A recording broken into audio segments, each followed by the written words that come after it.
Assalamualaikum warahmatullahi wabarakatuh. Waalaikumsalam warahmatullahi wabarakatuh. Sahabat Karomah dimanapun Anda berada, kajian Ramadan di rumah Pasca Sarjana YAIN Salatiga. Masih bersama dengan saya, Edi Cahyono, dan Mas Oktioven Kipiantoro. Dalam episode Karomah pada kesempatan hari ini. Ya, telah hadir bersama kita beliau yang sangat istimewa, Dr.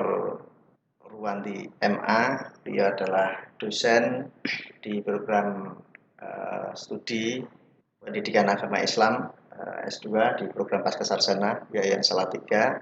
Beliau juga sebagai kaprodi di program studi tersebut. Pada kesempatan ini beliau akan menyampaikan materi terkait dengan apa, Mas Tio?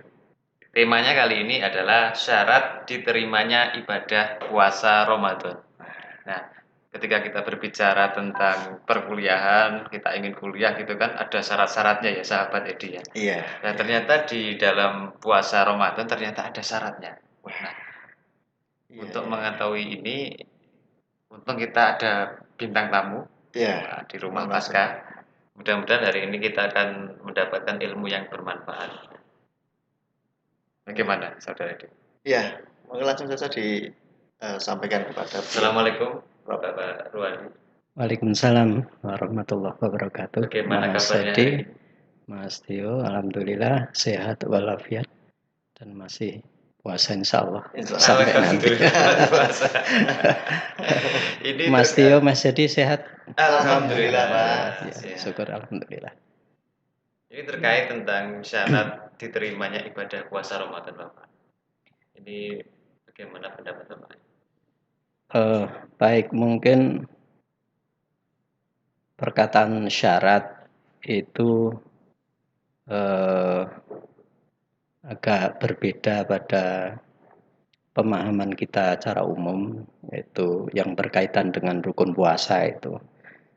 Syarat yang ingin saya sampaikan di sini itu kaitannya dengan sebuah hadis ya. Jadi saya berupaya untuk menukil salah satu di antara sekian hadis tentang keistimewaan bulan Ramadan begitu. Nah, kemudian dari sana saya mengambil ibrah atau intisari dari hadis itu.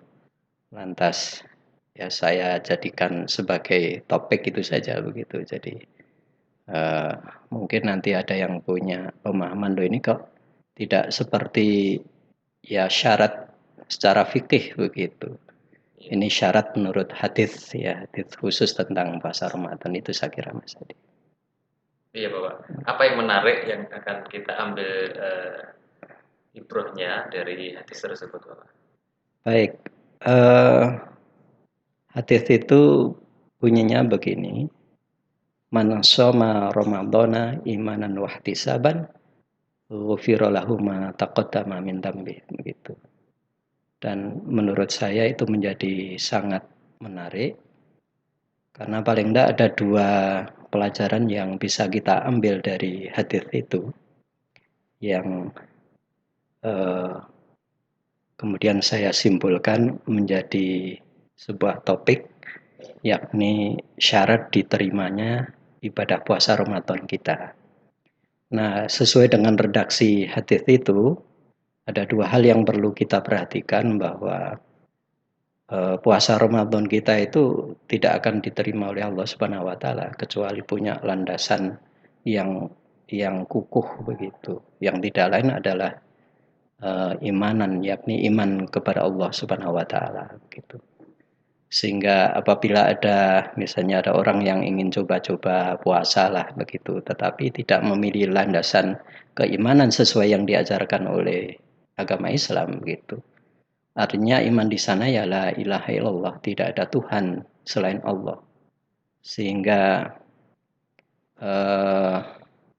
misalnya kita masih menuhankan selain Allah Subhanahu wa taala, itu harus kita refleksi, harus kita koreksi sehingga kita harus berupaya semaksimal mungkin bahwa keimanan kita itu adalah keimanan yang murni, keimanan yang bersih dari segala noda syirik, bahkan syirik yang terkecil yakni riya itu tidak boleh. Dengan kata lain bahwa meskipun hanya sekedar riya, jangan main-main dengan riya gitu. Artinya kalau kita itu puasanya itu hanya ingin mendapatkan pujian orang lain, itu ya Allah tidak akan meliriknya, tidak akan melihatnya. Itu syarat yang pertama itu. Dan kita tahu iman itu merupakan anugerah Allah Subhanahu wa taala yang sangat mahal gitu. Meskipun keimanan kita itu keimanan turunan gitu ya. Ya, turun temurun karena kita ya lahir di tengah-tengah keluarga yang sudah beragama Islam. Kemudian secara otomatis kita beragama Islam. Dan kalau kita bisa melakukan refleksi, betapa banyak saudara-saudara kita yang masih berjuang untuk memperoleh itu gitu, ya. Di luar kita semuanya. Mereka bahkan sampai harus dimusuhi oleh keluarganya, oleh tetangganya, oleh teman-temannya gitu. Hanya sekedar ya bukan sekedar ya, hanya untuk apa ya? Untuk bisa beriman kepada Allah Subhanahu wa taala sehingga betapa berharganya dan saya kira nikmat yang paling besar adalah nikmat iman itu, kemudian baru disusul dengan Islam dan seterusnya. Ya, itu perlu kita sadari betul bahwa iman itu adalah merupakan nikmat yang sangat mahal, sangat luar biasa. Bahkan ditukar dengan apapun dunia seisinya itu tidak bahkan ada bandingannya. Itu yang pertama. Sehingga iman itu harus menjadi dasar utama pelaksanaan puasa Ramadan itu. Itu yang pertama saya kira harus kita sadari betul sehingga iman kita itu harus selalu disegarkan, harus selalu diperbaharui. Jangan-jangan kita sedikit riya begitu sehingga sampai diperintahkan untuk jaditu imanakum bila ilaha illallah sehingga iman kita itu benar-benar bersih hanya untuk Allah semata, tidak untuk yang lain begitu. Termasuk pujian itu kan yang lain dari orang lain yang kita sebut dengan riya tadi itu.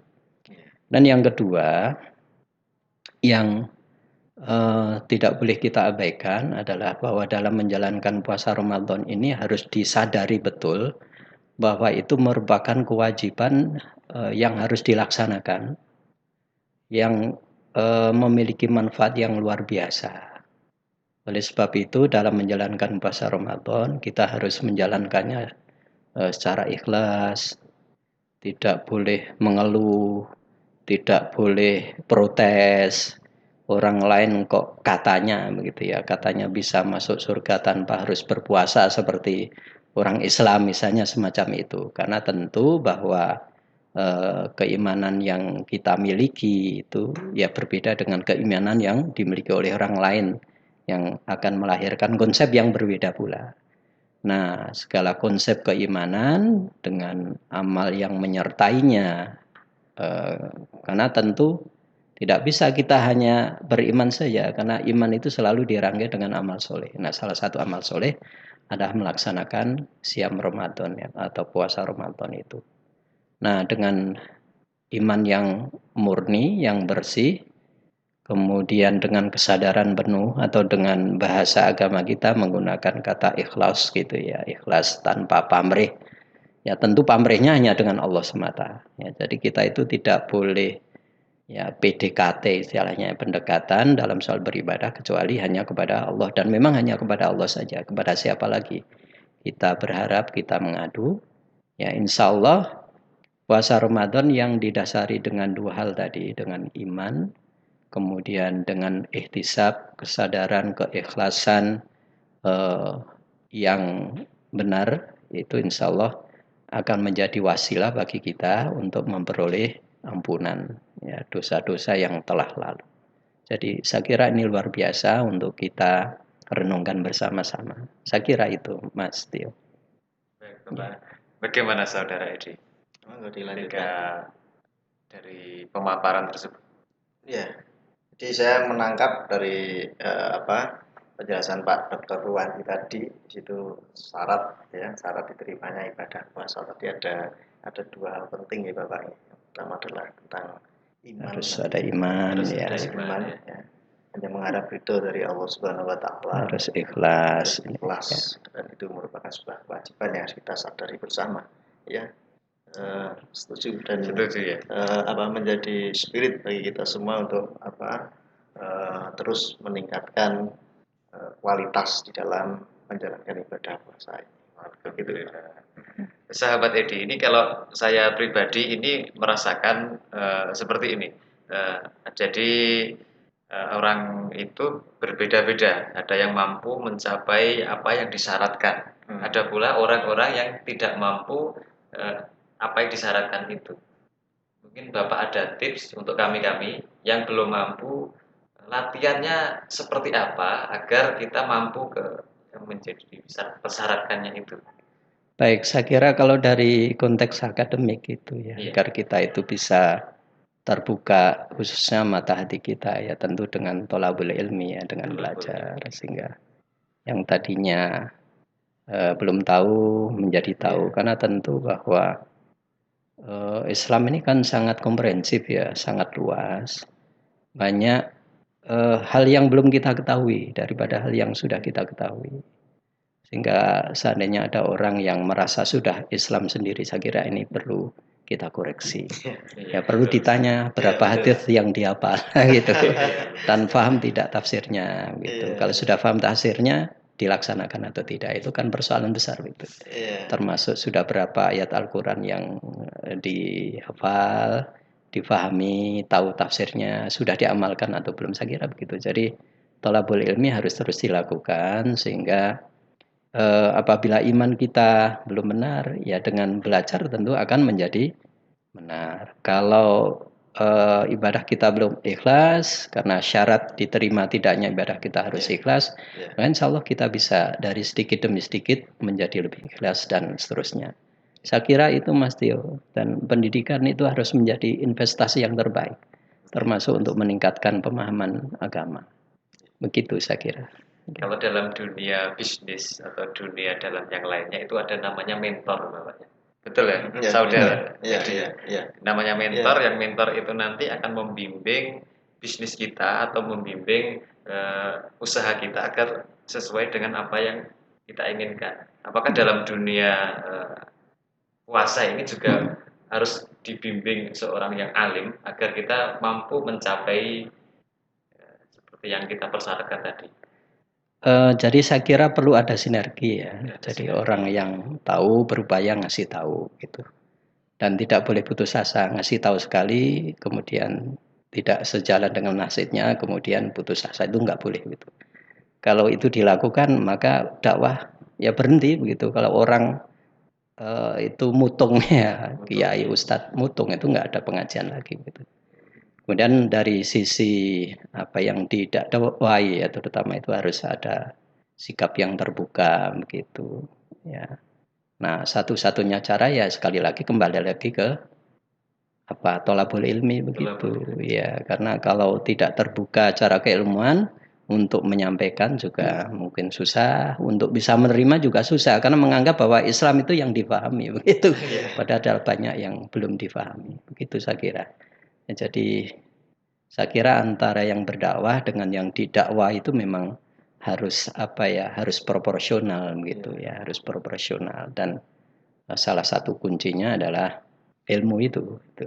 Dari sisi yang dakwah ya jangan cepat-cepat memutuskan, jangan cepat-cepat berhenti, jangan cepat-cepat berputus asa. Bahkan Rasulullah juga memberikan contoh semacam itu.